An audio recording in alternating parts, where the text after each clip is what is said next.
Hi, my name is Katie Ma, and I'm a PhD candidate in the Rehabilitation Sciences Institute at the University of Toronto, with an educational and clinical practice background in nursing and occupational therapy. Today, I'd like to share a reflection with you titled Learning Qualitative Research, Nudging My Inner Health Scientist. I'll explain why I describe this process as a nudge, but first I'd like to provide a little detail about my background. Then I'll reflect on my journey from the health to social sciences, focusing on the struggles I've faced in learning to think qualitatively, what this process has looked like, as well as the strategies I have developed and the forms of support I've found helpful along the way. My area of study is childhood concussion, and my research affiliation is a children's rehabilitation hospital, where I'm supervised by a clinician scientist with a background in occupational therapy. I'm fortunate to be part of a very large and well-supported lab in terms of resources, administrative support, and social support. But despite the number of students in my lab, I'm the only student undertaking qualitative health research. I was initially brought into the lab to be part of a quantitative concussion study. I won't go into the details of that study, but suffice it to say that while I understood the value and importance of that work, the questions that were being asked didn't really speak to who I was as a clinician or who I thought I was as a novice researcher. After some twists and turns and frank discussions with my supervisor, I can say that where I am now is a far cry from where I started out. Today, I identify as a qualitative arts-based health researcher, but we'll get back to that a little later on. Luckily, my supervisor was incredibly supportive of the path I've taken, but was very transparent that he was not well versed in qualitative research or in how to pursue the learning I felt I needed. I stumbled upon the Centre for Critical Qualitative Health Research at the University of Toronto, and I'm so thankful that I did. I've since taken a number of courses, including foundational courses that have helped me think through my method and methodology, a course focused on the place of theory in health and healthcare that helped me develop my theoretical framework, and most recently a course in analysis and interpretation that has been invaluable in these later stages of my doctoral work. Through all of my coursework, I spoke very openly about my attempts to have my research remain relevant in the health and rehabilitation sciences, while exploring this new world of social sciences and theory-informed qualitative research. But when asked to reflect on this transition, I felt at a bit of a loss as to how to describe my process. I kept coming back to this idea of nudging. This is really how I see my journey, as a gentle and gradual push from thinking like a clinician to thinking like a qualitative health researcher. I've had to move gently away from framing my thinking and research questions through practice models and from being motivated only by clinical outcomes.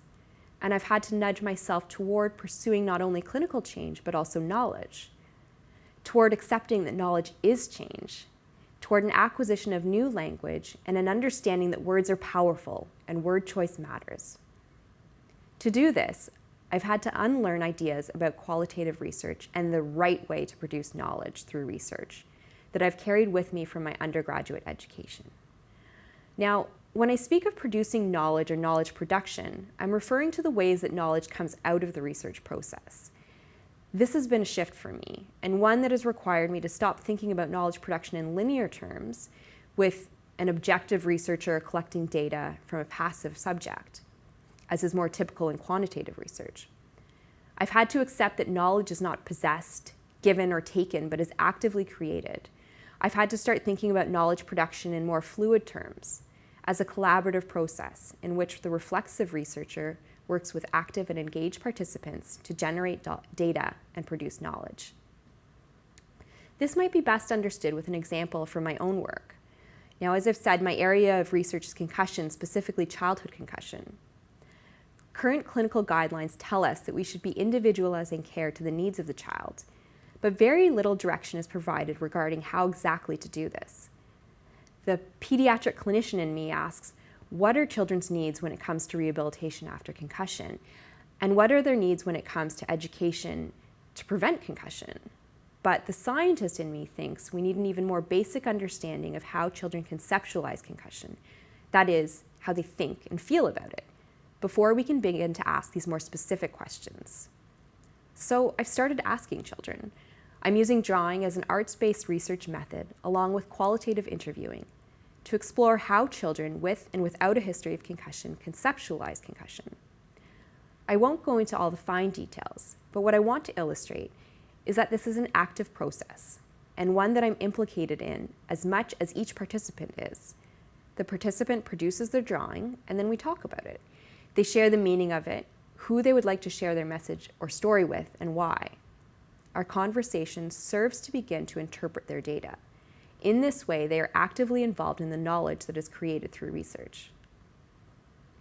To think like a qualitative researcher, I've also had to learn how to own and occupy my work, how to be creatively present in data analysis and interpretation, how to insert myself and my voice into my writing, and how to be comfortable doing all of this within my discipline and research setting.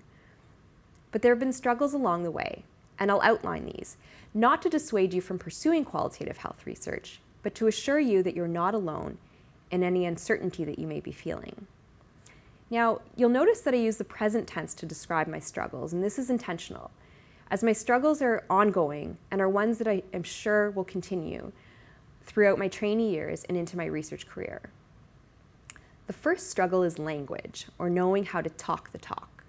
In the beginning, I really struggled with this. I needed the right words to adequately communicate what it was that I wanted to do with my work. A lot of my language was very positivist leaning, or language more typical of quantitative researchers, due to my academic and clinical backgrounds. I wanted to think differently, but didn't have the tools or the language to do this. I also needed to be able to speak to both sides, meaning those in the social sciences and the health sciences. I was learning a lot in my coursework and beginning to think and speak differently, but I had to be careful not to distance myself from my health and rehabilitation colleagues, as this was still where I wanted my work to fit in the end. The second struggle is defending the place of qualitative research in health. Now, of course, there are groups that recognize the value of qualitative health research, but there are others that may not understand the contributions that qualitative health research can make beyond being an adjunct to quantitative research. Qualitative work is not always a precursor to quantitative work or used to elaborate on quantitative findings. Qualitative work done well can stand on its own. I felt that to do qualitative health research well, I needed to engage in coursework beyond that required of my program. I needed to learn the foundational concepts, but I also felt I needed to develop my sociological thinking. In arguing for my case, I found myself defending the place of theory. I understood how theory could strengthen my work, but theory-informed qualitative health research is not yet the standard in the rehabilitation sciences. The last struggle is how much is enough, or where to start and when to stop with coursework, with reading, with theory. That is, how much is realistic for me to know now in order to provide depth to my work and to successfully defend my dissertation, and how much is too much?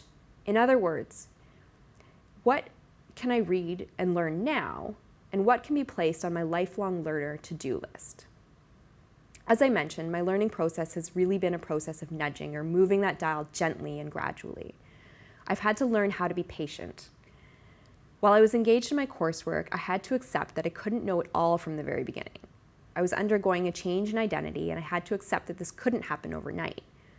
This was exhausting and even overwhelming at times, but mostly it was exciting.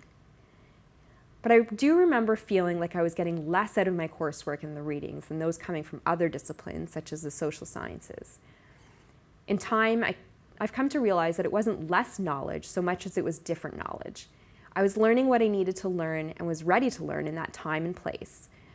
I know that if I were to take any of the courses again, I would have new insights and new learnings for two reasons. First, I think that what you take from a course depends in part on what stage you're at in your research process. Second, and relatedly, I found that the courses that I took complemented each other, so that one course would prime me to take away what I needed to learn from the next. Also important to my process was letting go of ego and not being afraid to ask questions that might have quite obvious answers to students coming from other backgrounds, such as, what does problematize even mean, and can't I just accept something for what it claims to be, knowing that the answer to this was a hard no. I can speak to these struggles somewhat facetiously now, but at the time these were real questions I had that it seemed everyone else had the answers to, and that I had to work out through engaging with my readings, my classmates, and qualitative instructors. Probably most important to my learning process has been having a space to test out or try on my learning. As I mentioned, I struggled with this idea of legitimacy in rehabilitation sciences, but having opportunities to test my ideas out in a rehab context has led to a lot of growth and some big successes. I've learned that one of the best ways to set the stage for my work is to be able to justify why thinking about a problem in a different way than it has been thought about before might give us new insights and might be useful clinically. I've found that if I'm able to do this before presenting my work, I'm much better able to gain buy-in or present what I do as legitimate and useful. These opportunities have also let me play around with my language. I've had to ask myself, what language communicates that I'm thinking differently, and what language creates distance? My journey to becoming a qualitative researcher has been challenging, and there have been additional struggles, to be sure, but I've really come to embrace these struggles for the growth they've inspired and the confidence they've given me. But I would not have been able to face these struggles alone, and that's where building a community of support became really important to me. I was never made to feel like I didn't belong in my qualitative courses. In my first course, I remember being told more than once, any one of you is capable of getting an A on this paper. This statement was not about marks, but was meant to instill confidence in our abilities. Even still, I remember doubting the truth of this statement. But as my learning continued and my identity, thinking, and language began to shift, I did start to believe this. I found it extremely helpful to have the opportunity to receive support from qualitative instructors in advance of submitting papers or presenting seminars. In the courses I took, it was an expectation that you discuss your intended topic, project outline, and even your key references with the instructor by email or in person prior to writing your paper or preparing your seminar. I can't tell you the number of hours I spent preparing for these meetings or to write these emails, but it was well worth it to help develop my ideas, to receive feedback or direction to additional references in advance of completing the work. This level of engagement from course instructors was new to me, and in retrospect, I can see that it was integral to my learning. My community of support also included other trainees who were undergoing similar shifts in thinking and identity. Lastly, I found it helpful and even necessary to have a supervisor who's been supportive of my path and of the amount of coursework that this has required. Probably what eased the transition the most was continued exposure to leaders in the field and to real work being done. For example, in my coursework, instructors shared their written work from field notes and analytic memos through to published manuscripts and spoke openly about their research process. This gave life to the published manuscripts and provided a behind-the-scenes glimpse of how to do qualitative research well. I've also had the opportunity to hear qualitative experts speak at workshops, talks, and methodology conferences, and in my rehabilitation research setting. From a more pragmatic place, I've learned a number of tips and tricks along the way, including looking up the background of theorists to understand the time and place in which their ideas emerged, maintaining a list of terminology, so sociological or research terminology, to use as a quick reference guide when reading and writing, tracking the evolution of my research question and making note of how and why it has changed, which is often evident through how my language has evolved, and doing the same with the title of my work, again, keeping track of why and how it's changed. I won't leave you with the impression that I'm at the end of my journey, or that I'm over the discomfort I've felt along the way. Right now, especially as I analyze and interpret my data and write up my work, I often feel stuck in this in-between place, between health science and social sciences, that isn't entirely comfortable, but I know this discomfort is essential for my growth. I'm also stuck knowing how to do enough, that is, knowing how to integrate the right amount of theory to make my work sound in the social sciences, yet appealing and useful in the health sciences. But I'm content being stuck in these places, as I know my work is better for it. The key thoughts I'd like to leave you with are that if you undertake this journey, there will be struggles and there will be times of discomfort, but there will also be many opportunities to build your community of support. I know that if I had not invested the time and energy to really learn qualitative health research, I would not be in the final stretch of my PhD, or not in a way that made me proud of the work I've done and confident that my work will have relevance, both clinically and methodologically. Yes, it has been challenging. It has stretched me beyond what I thought I was capable of at times, but it has made me a better and more thoughtful researcher, and that has been my goal all along.